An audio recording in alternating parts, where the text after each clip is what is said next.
Hindu calendar सप्तम मास आश्विन। वर्षारू शीतर परिवर्तन सहित मनरे एक आनंद उल्लास भरी शरद ऋतु नहीं आसी थाए शारदीय दुर्गा पूजा एवं पूजार ठीक 15 दिन पूर्व पूजा पर्यंत आरंभ होइतिबा प्रस्तुति। पार्वण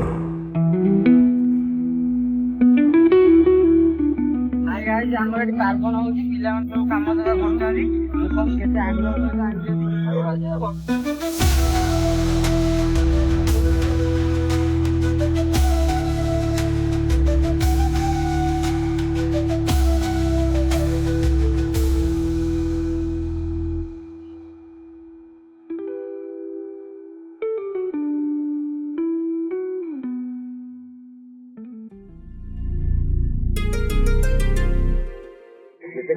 कमान कर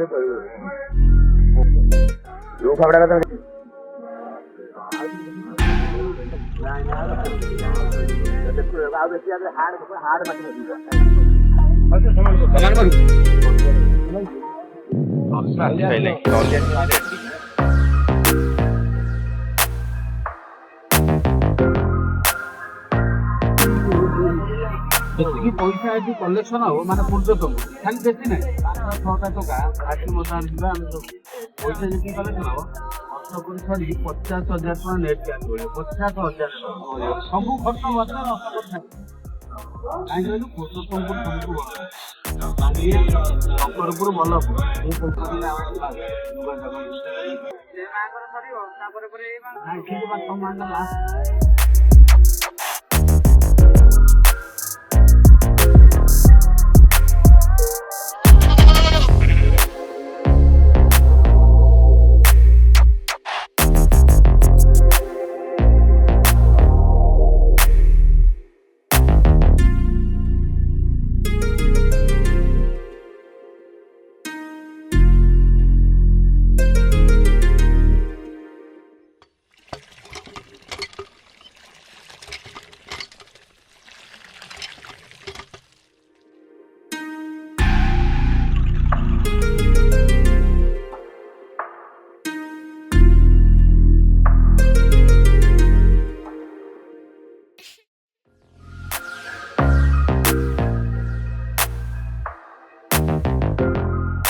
गोटे केशरुद्रा गछ खंडिया मंडिया लगे दर्जटा कमी जाए। ସନ୍ଧ୍ୟାଟା ବହୁତ ସକାଳେ ସାଙ୍ଗେ ସାଙ୍ଗେ ତମକୁ ପୁରା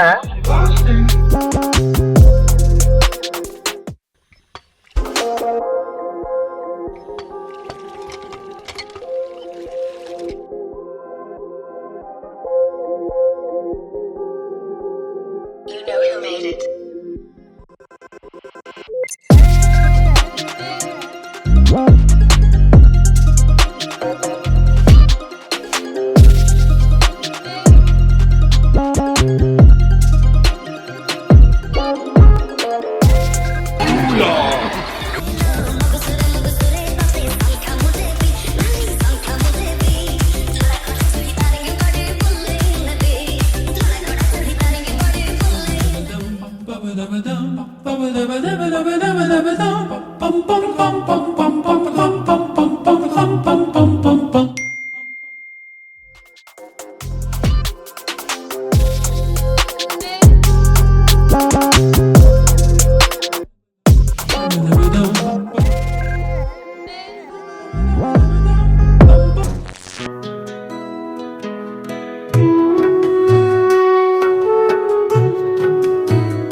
ଯଦି ହବ ସେ ଠାକୁରାଣୀ ଘର ଭିତରେ ପୁରେଇ ଦବ ଆମେ ବୋଲିକି ସେଠି ଦବା ଭଲ ଦୋରା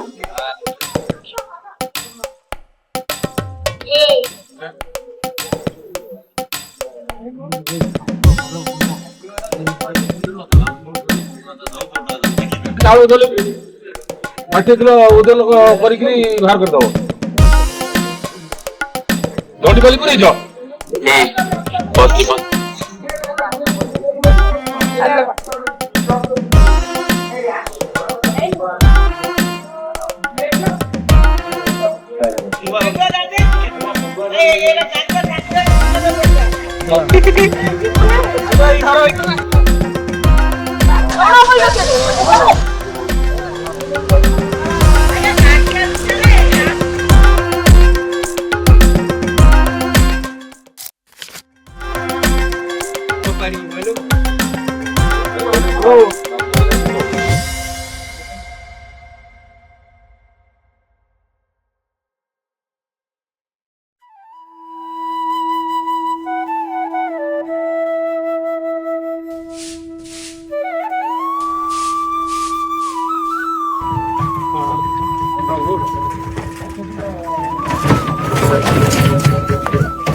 ସେମିତି ଆଇଲୁ ହେରି ଆଉ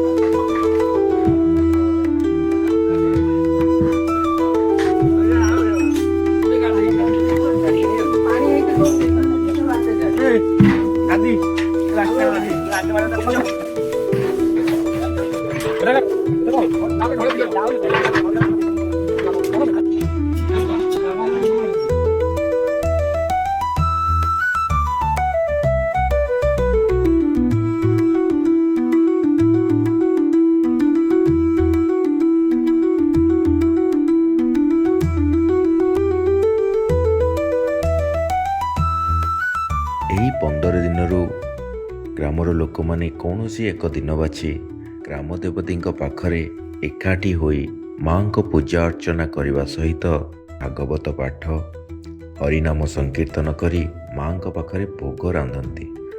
ସମସ୍ତେ ମିଳିମିଶି ପ୍ରସାଦ ଗ୍ରହଣ କରି ମାଙ୍କ ଆଶୀର୍ବାଦରେ ଆନନ୍ଦରେ ଦିନଟିକୁ କାଟିଥାନ୍ତି।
ତଥ୍ୟ ଅନୁସାରେ ଏହା ବହୁ ପୂର୍ବରୁ ଚାଲି ଆସୁଥିବା ଏକ ପରମ୍ପରା।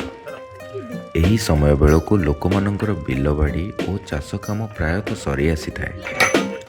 ଶରଦ ଋତୁର ପାଗ ଏବଂ ଆସୁଥିବା ଦୁର୍ଗାପୂଜା ଲୋକମାନଙ୍କ ମଧ୍ୟରେ ଥିବା ଆଧ୍ୟାତ୍ମିକତା ପରିବେଶକୁ ଆଧ୍ୟାତ୍ମିକ ଓ ଉତ୍ସବ ମୁଖର କରିଦେଇଥାଏ। ସେଥିପାଇଁ ଲୋକମାନେ ମାଙ୍କ ଆଗମନ ପୂର୍ବରୁ ଏକ ଉଦ୍ଘାଟନୀ ଉତ୍ସବ ପାଳନ କରିବା ପାଇଁ ଗ୍ରାମ ଦେବତୀଙ୍କ ପାଖରେ ଏକତ୍ରିତ ହୁଅନ୍ତି।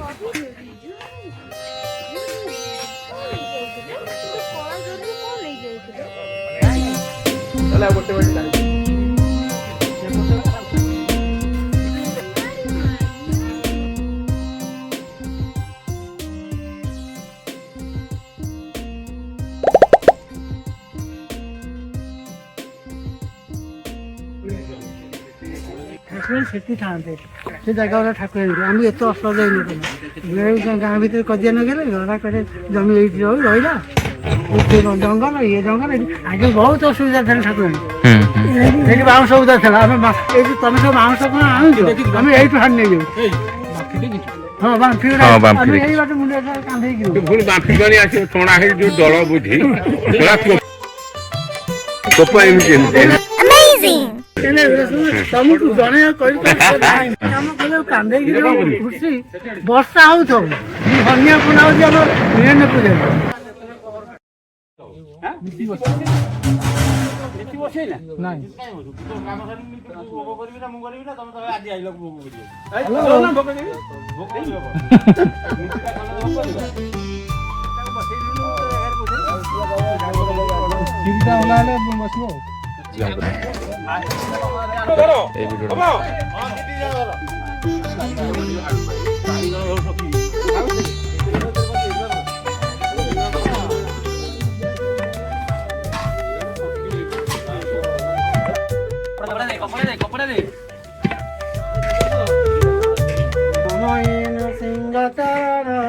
অনাদি পরম কারণ বিধৃত করে বর দেব মানবে অগোচর হরি বল হরি বল মায়া সংসারে জাল লীলা জনমে ভব জলে ভেলা করুণা কটাক্ষ প্রকাশে ভকত জন দুঃখ নাশে সে হরি চরিত প্রকাশে শ্রী ভাগবত একাদশে হে ভাগবত ধর্ম কথা রে খণ্ডই ভব ব্যথা নারদ বসুদেব বাণী নিমিরাজন নবমুনি উদ্ধব নিস্তারণ বাণী যাহা কহিলে চক্রপাণী সে কথা প্রাকৃতে প্রকাশ আরম্ভে জগন্নাথ দাস ব্যাস নন্দন মুকুটুনি নির্মল ভাগবত বাণী সাধু সঙ্গম গঙ্গা তীরে সুখ চরণ ধরি করে আনন্দে করি অশ্রুপাত বইলে অভিমান সুত ভূমনি নমত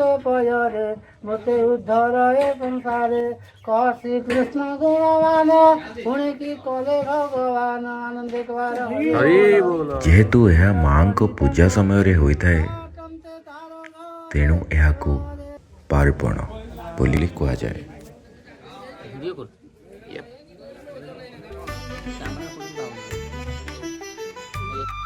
ଛୋଟବେଳେ ଆମେ କେମିତି ଖାଉଥିଲେ ଆମେ ଆସିକି ସେଇଠି ବସି ଏଇ ଏବେ ତ ଏଇ ପିଣ୍ଡି ହେଇଯାଇଛି ସେତେବେଳେ ସେଇଠି ଖିଆ ହଉଥିଲା।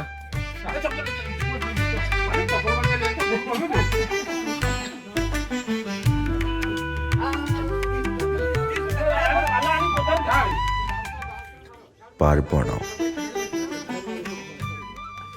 ଯାହାକି ଏକ ଉଦ୍ଘାଟନୀ ଉତ୍ସବ ନୁହଁ,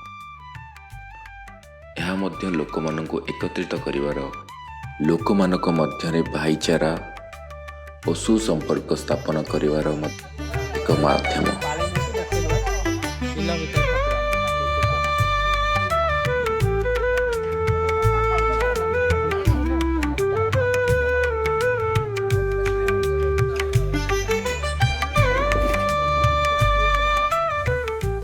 ପାର୍ବଣର 2 ଦିନ ପୂର୍ବରୁ ଇଚ୍ଛୁକ ଗ୍ରାମବାସୀମାନଙ୍କ ଘରୁ ଚାଉଳ ସହିତ ପନିପରିବା ମଧ୍ୟ ଆଦାୟ କରାଯାଇଥାଏ।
ବର୍ଷା ହଉଥିବ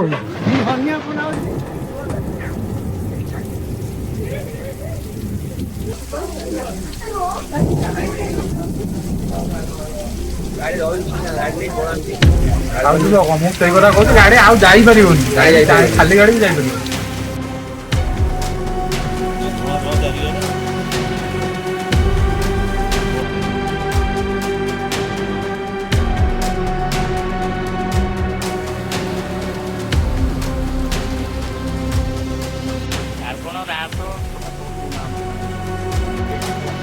चलो चलो चलो चलो चलो चलो चलो चलो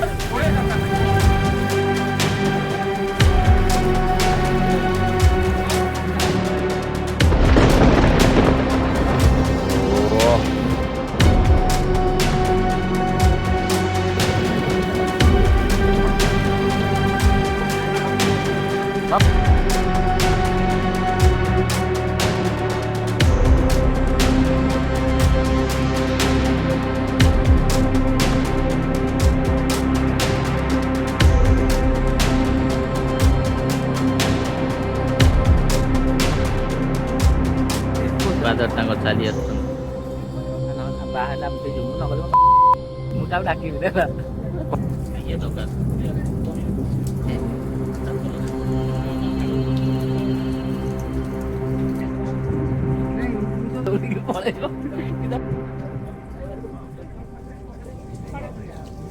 That is called love of grandfather.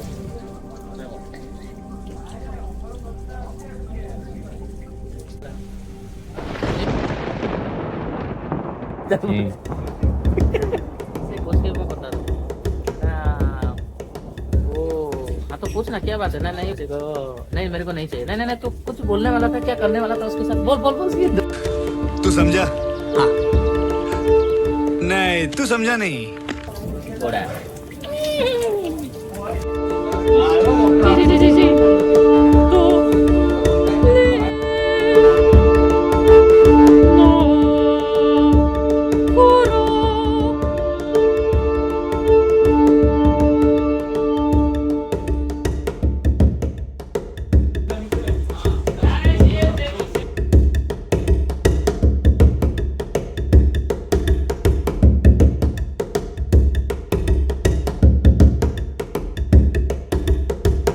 ସୁସ୍ଥିଆବାଦୀ ଲୋକ କହୁଛି ଘର ପାଖରୁ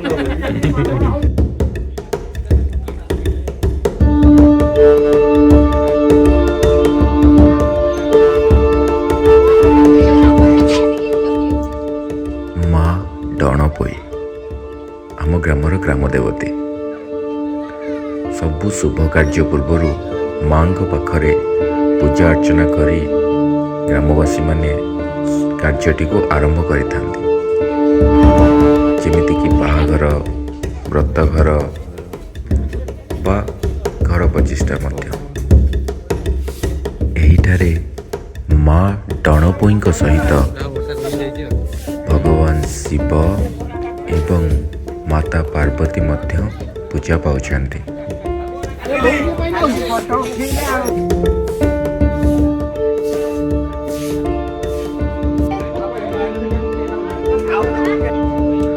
ସେହିପରି ଭାବେ ମା ଦୁର୍ଗାଙ୍କର ଆଗମନ ପୂର୍ବରୁ ଗ୍ରାମବାସୀ ମା ଡଣପୋଇଙ୍କ ପାଖରେ ପୂଜା ଅର୍ଚ୍ଚନା କରି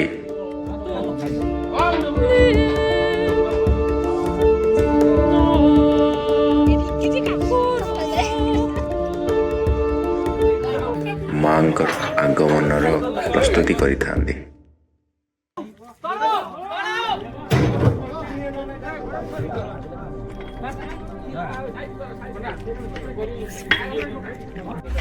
ଚପଲ ପିନ୍ଧିକି ଯାଉଛ? ଚପଲ ସବୁ ଏଠି ଥୋଉଛୁ।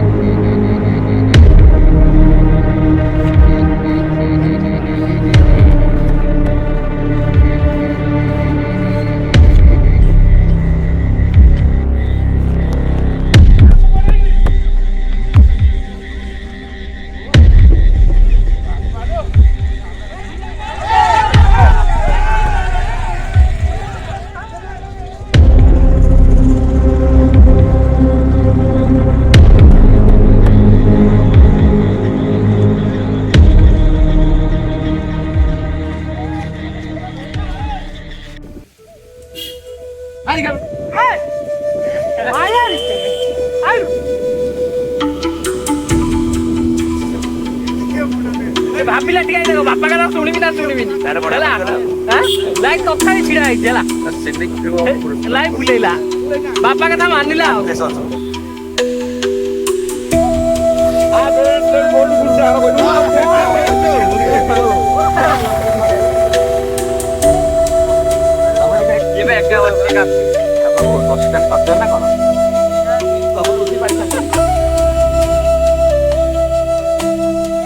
ଏହାପରେ ପ୍ରସାଦକୁ ଘରକୁ ଅଣାଯାଇ ଲୋକମାନଙ୍କ ମଧ୍ୟରେ ସମାନ ଭାବରେ ବଣ୍ଟା ଯାଇଥାଏ।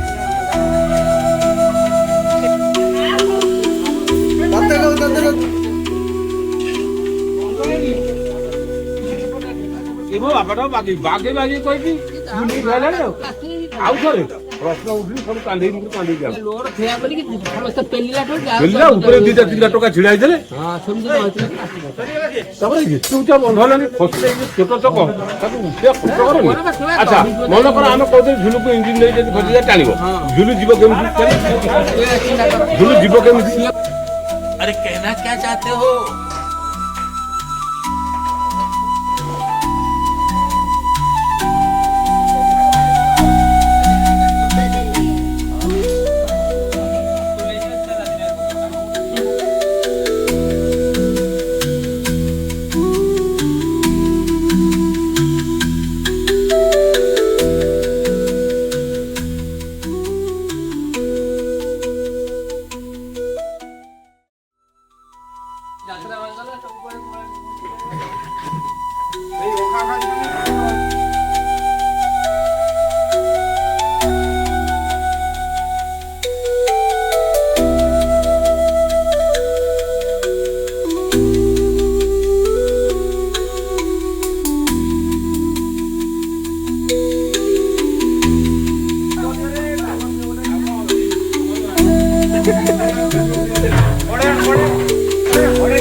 ବର୍ତ୍ତମାନ